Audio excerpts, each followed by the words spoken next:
പാലക്കാട്ടെ ഒരു പോലീസുകാരൻ്റെ മരണം അത് നിരന്തരമായ മാനസിക പീഡനവും ജാതി പീഡനവും മൂലമാണ് എന്ന് ക്രൈംബ്രാഞ്ച് കണ്ടെത്തി. അവിടുത്തെ ഡെപ്യൂട്ടി കമാൻഡൻറ്റും അതുപോലെ തന്നെ ഒരു 3-4 സിവിൽ പോലീസ് ഓഫീസറുമാണ് ഇതിൻ്റെ പിന്നിൽ പ്രവർത്തിച്ചത്. പട്ടികവർഗ സ്പെഷ്യൽ കോർട്ടിൽ ഇവർക്കെതിരായിട്ട് കുറ്റച്ചാർജ് ക്രൈംബ്രാഞ്ച് കൊടുത്തു. നല്ല കാര്യം.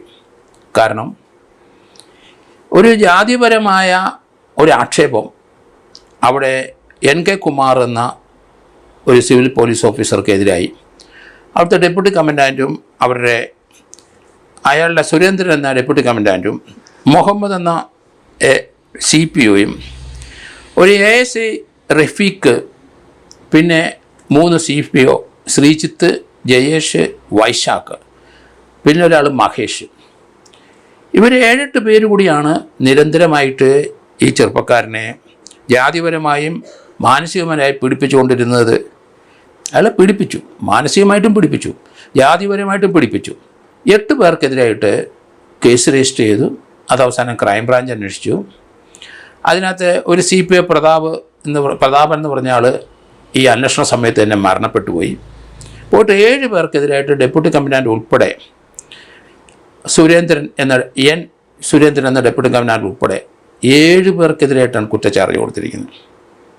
ഇത് പോലീസ് ഉദ്യോഗസ്ഥർക്കെല്ലാം ഒരു പാഠമാകണം. കാരണം കഴിഞ്ഞ ദിവസം നമ്മൾ കണ്ടല്ലോ, തിരുവനന്തപുരത്ത് ട്രെയിനിങ് വന്ന ഒരാൾ SIP ക്യാമ്പിൽ ആത്മഹത്യ ചെയ്തു.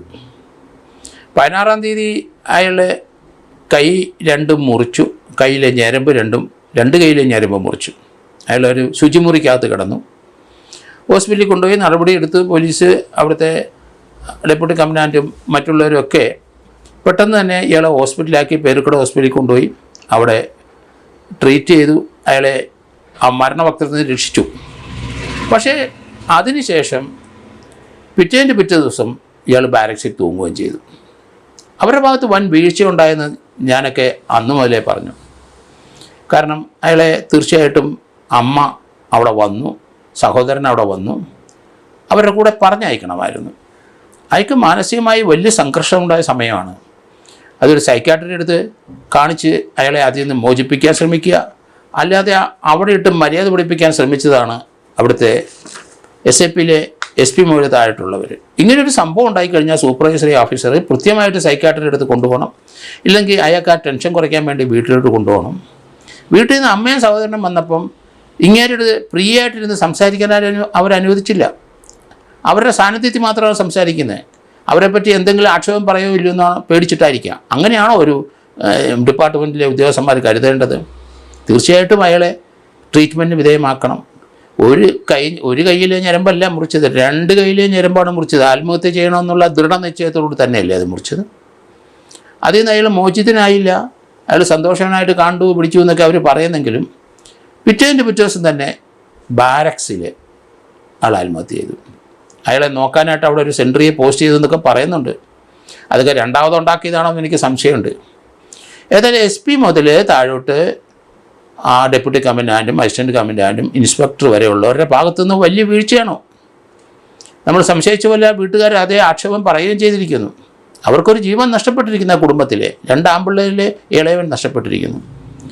അയാൾക്ക് നമ്മൾ ആലോചിച്ചോണം, അയാൾക്ക് PSCയിൽ ടെസ്റ്റ് എഴുതി 4-5 സ്ഥലത്തുനിന്ന് മെമ്മോ കാർഡ് വന്നിട്ടുണ്ട്. പോലീസ്, ഫയർഫോഴ്സ്, അതുപോലെ എക്സൈസ്, ഫോറസ്റ്റ്, നല്ലതായിട്ട് പഠിക്കുന്ന കുട്ടിയായിരുന്നു. അയാൾ എന്തിനാണ് ചെയ്തത്? അയാൾക്ക് ഇഷ്ടപ്പെട്ട ജോലി അത് തിരഞ്ഞെടുത്ത് സിവിൽ പോലീസ് ഓഫീസറായിട്ട് വന്നു. പക്ഷേ അത് അവരുടെ ഉദ്യോഗസ്ഥന്മാരുടെ ഭാഗത്തുനിന്നുണ്ടായ വൻ വീഴ്ച തന്നെയാണ്, യാതൊരു സംശയമില്ല. അതേ ഗതി തന്നെയാണ് ഡെപ്യൂട്ടി കമാൻഡൻറ്റ് ഉൾപ്പെടെയുള്ളവരെക്കെതിരായിട്ട് കുറ്റപത്രം കൊടുക്കാൻ ക്രൈംബ്രാഞ്ച് നിർബന്ധിതമായത്. പാലക്കാട് കല്ലേക്കാട് സായുധ സേനാ ക്യാമ്പിലെ ആളാണ് NK കുമാർ. അയാളാണ് മരണപ്പെട്ടത്. ഏതായാലും കുറ്റച്ചാർജ് ക്രൈംബ്രാഞ്ച് ഇവർക്കെതിരായിട്ട് കൊടുത്തിരിക്കുന്നു. അതെന്തായാലും നല്ല കാര്യമായിരിക്കുന്നു. അത് സ്പെഷ്യൽ കോർട്ടിലാണ് കൊടുത്തിരിക്കുന്നത്. മണ്ണാർക്കാട് പട്ടികവർഗ സ്പെഷ്യൽ കോർട്ടിൽ കുറ്റപത്രം സമർപ്പിച്ചു കഴിഞ്ഞു. 7 പേർക്കെതിരായിട്ട് കുറ്റപത്രം കൊടുത്തു കഴിഞ്ഞു. പോലീസ് ഇതൊരു മാതൃകയാക്കണം. പലരും പല സാഹചര്യത്തിലും പല സാമ്പത്തിക ബുദ്ധിമുട്ട് അനുഭവിക്കുന്നവരൊക്കെയാണ് പോലീസിൽ പലപ്പോഴും റിക്രൂട്ട് ചെയ്യുന്നവർ. നല്ല വിദ്യാഭ്യാസമുള്ളവരാണ് പലരും.